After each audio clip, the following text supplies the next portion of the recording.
চ্যাপা শুটকির ভর্তা এভাবে বানালে নিমিষেই 2 প্লেট ভাত খেয়ে নেবেন। আসসালামু আলাইকুম এভরিওয়ান। আমি হালিমা। সবাইকে স্বাগতম ইজি কিচেন চ্যানেলে। আজকের পর্বে আপনাদেরকে তৈরি করে দেখাচ্ছি খুবই মজার একটি চ্যাপা শুটকির ভর্তা। তৈরি করা খুবই সহজ, খেতে কিন্তু দারুণ মজার। অনেকেই চ্যাপা শুটকি পরিষ্কার করার ভয়ে বা চ্যাপা শুটকির গন্ধটা অনেকে সহ্য করতে পারে না। তার জন্য এই ভর্তাটা তৈরি করতে চায় না। তো আমি আজকে কিভাবে খুব সহজে শুটকিটা পরিষ্কার করব সে নিয়ে থাকবে টিপস। আর এই ভর্তাটা তৈরি করে কিভাবে অনেক দিন সংরক্ষণ করে খাবেন সে নিয়েও থাকবে টিপস। তো ভিডিওটা আপনারা কেউ টেনে টেনে দেখবেন না, স্কিপ করবেন না, তাহলে অনেক কিছু মিস করে যাবেন আর এমন মজার একটি ভর্তাও মিস করে যাবেন। এখানে একটা প্লেটে আমি কিছুটা চাপা শুটকি নিয়েছি, নিয়েছি শুকনো মরিচ, রসুন, পেঁয়াজ। রসুন আর পেঁয়াজটা আমি কুচি করে কেটে নিব আর শুকনো মরিচটা আমি বেটে নিব। এই তো আমি পেঁয়াজ আর রসুনটা কুচি করে কেটে নিয়েছি আর শুকনো মরিচটা বেটে নিয়েছি। এবার শুটকি পরিষ্কার করার পালা। শুটকি পরিষ্কার করার জন্য এখানে একটা বাটিতে আমি হালকা কুসুম গরম পানি নিয়েছি। চ্যাপা শুটকি কিন্তু গরম পানিতে দিলেই একদম গলে যায়। তাই বেশি গরম পানিতে কিন্তু এই চ্যাপা শুটকিটা দেওয়া যাবে না। হালকা কুসুম গরম পানি, আপনি যাতে হাত লাগাতে পারেন সে সেরকম তাপ অনুযায়ী পানিটা নিবেন। এবার কিছুক্ষণ ভিজিয়ে রাখলেই শুটকির উপরে যে তেল বা ময়লা বা আঁশ থাকে সেগুলো খুব সহজেই তুলে নিতে পারবেন। তা আমি এভাবে ভিজিয়ে রেখে হাত দিয়ে শুটকিটাকে আঁশ ছাড়িয়ে নিচ্ছি, পরিষ্কার করে নিচ্ছি। কুসুম গরম পানি দিয়ে শুটকিটা পরিষ্কার করলে খুব সহজেই কিন্তু শুটকিটা পরিষ্কার হয়ে যাবে। দেখুন আমি একটা শুটকি পরিষ্কার করে নিয়েছি। সম্পূর্ণ ময়লাটাই কিন্তু উঠে গেছে। তো এভাবে আমি বাকি শুটকিগুলো পরিষ্কার করে নিচ্ছি। যারা এ পর্যন্ত আমার সাথে আছেন বা আমার চ্যানেলে নতুন আছেন, সবাইকে বলবো আমার চ্যানেলটি সাবস্ক্রাইব করে দিবেন। পাশে থাকা বেল আইকনটি অন করে রাখবেন। তাহলে আমি যখনই ভিডিও আপলোড করব সঙ্গে সঙ্গে আপনাদের কাছে নোটিফিকেশন চলে যাবে। আর লাইক, কমেন্ট, শেয়ার করতে অবশ্যই ভুলবেন না। আপনাদের একটা লাইক অনেক মানুষের কাছে আমার এই ভিডিওটা পৌঁছে দিবে।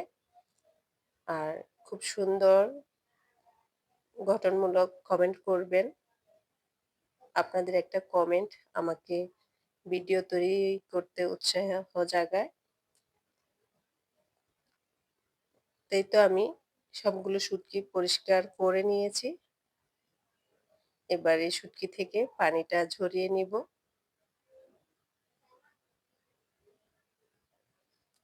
আমি শুটকিটা পানি ঝরিয়ে নিয়েছি।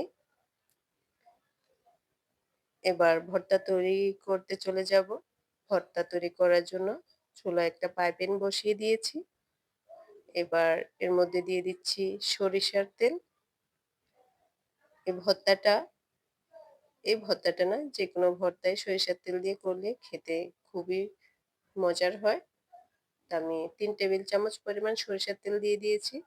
এবার পেঁয়াজ কুচি আর রসুন কুচিগুলো কিছুক্ষণ ভেজে নিচ্ছি। শুটকি আর মরিচ বাটাটা পরে ব্যবহার করব। এবারে রসুন পেঁয়াজটাকে কিছুক্ষণ ভেজে নিব।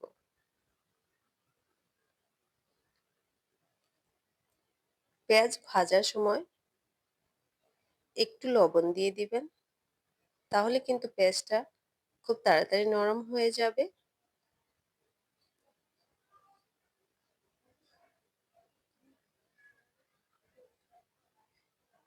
এভাবেই পেঁয়াজটাকে আমি ভেজে নিচ্ছি। কিছুক্ষণ ভাজার পর দিয়ে দিচ্ছি আদা আর রসুন বাটা। এবার পেঁয়াজ রসুনের সঙ্গে আদা রসুন বাটাটাকেও ভেজে নিব। এবার দিয়ে দিচ্ছি ১ চা চামচ হলুদের গুঁড়ো, ১ চা চামচ দিচ্ছি মরিচের গুঁড়ো। এখানে যেহেতু আমি শুকনো মরিচ বাটাটা ব্যবহার করব, তাই আমি মরিচের গুঁড়োটা কমিয়ে দিয়েছি। আর ১ চামচ দিয়ে দিচ্ছি ধনিয়া গুঁড়ো। এবার আমি মরিচ বাটাটা দিয়ে দিচ্ছি। ভর্তা ঝাল ভালো, কিন্তু অতিরিক্ত ঝাল হলে আবার খাওয়া যাবে না। তাই ঝালটা অবশ্যই যে যেমন ঝাল খেতে পছন্দ করেন সে অনুযায়ী ঝালটা দিবেন। এবার সবকিছু কিছুক্ষণ ভেজে নেওয়ার পর শুটকিগুলো দিয়ে দিচ্ছি। একটু তেল দিয়ে শুটকিগুলোকে আমি ভেজে নিচ্ছি। দেখুন শুটকিটা একটু ভেজে নেওয়ার পরে কিন্তু একদম গলে গেছে। এই চাপা শুটকিটা কিন্তু গরম পেলেই গলে যায়। শুটকিটা গলে গেছে। এবার আমি ভালোভাবে মিশিয়ে নিচ্ছি। আমি শুটকিটা ব্লেন্ড করিনি, এমনি গলে গেছে। আপনারা চাইলে ব্লেন্ড করেও নিতে পারেন। এবার আমি মরিচ যে বেটেছি সে ব্লেন্ডটা ধুয়ে একটু পানি দিয়ে দিয়েছি। এবার এই পানিটা দিয়েই এই ভর্তাটাকে খুব ভালোভাবে ভেজে নিব।